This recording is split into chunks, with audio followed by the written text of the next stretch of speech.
Hello everyone, how are you doing? This is MD Tech here with another quick tutorial. In today's tutorial, I'm going to show you guys how to permanently remove a game from your Steam library. So this should hopefully be a pretty straightforward process, guys, and without further ado, let's go ahead and jump right into it. So all you have to do is just select the library tab, and then right click on the game you want to remove on the left panel here, and select where it says manage, and then select the uninstall button. It's going to say uninstall. Would you like to uninstall this from your computer?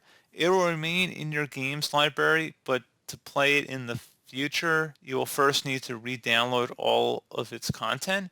Select uninstall, and then once that is done, now you want to go right click on the game here, select manage, and then select remove from account. So you can see you can remove it from your account so it's no longer in your Steam library and the list of games you own.